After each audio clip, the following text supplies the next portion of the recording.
Pasado alas 2 ng hapon noong November 23, inaresto ang babaeng ito sa isang entrepreneur convention sa isang mall sa Pasay. Naka-blur na ang mukha ng babae sa videong ibinigay ng Southern Police District. Sa Facebook post ng SPD, tinawag nilang alias Erin, ang 41 taong gulang na aktres at negosyante.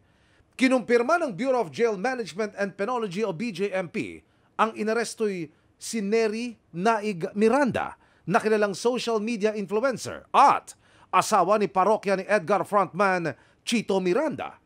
Base sa warrant ng Pasay City RTC, kabilang sa mga kaso ni Naig ang 14 counts ng paglabag sa Section 28 ng Securities Regulation Code. Sa ilalim nito, bawal bumili o magbenta ng securities ang sinumang hindi rehistradong broker o dealer sa Securities and Exchange Commission o SEC.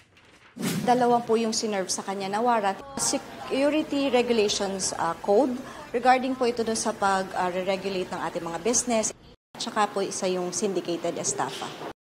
Ayon sa PNP, nakapagpiyansa na si Naig para sa isang kaso pero mananatili pa rin siyang nakakulong dahil non-bailable ang kasong syndicated estafa. Sa ngayon po na turnover na po natin sa BJMP kaninang 12:12 p.m. So wala na po siya sa PNP.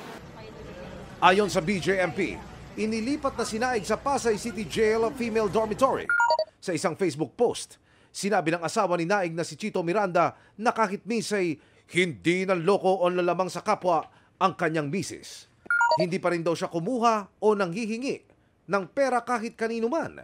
Ayon kay Miranda, endorser lamang umano si Naig at ginamit umano ang kanyang mukha para makakuha ng investors. Kinasuhan daw siya ng mga biktima. Bigla na lamang din daw siyang inaresto kahit hindi siya binigyan ng notice na may bagong reklamo laban sa kanya at hindi na niya naipagtanggol ang kanyang sarili. Wala raw nakuhang sulat mula sa prosecutor o subpoena. Na-dismiss na rin daw ang mga naunang kalintulad na kaso na inihain laban kay Naig. Umaasa si Miranda na madidismiss din ang kasong ito.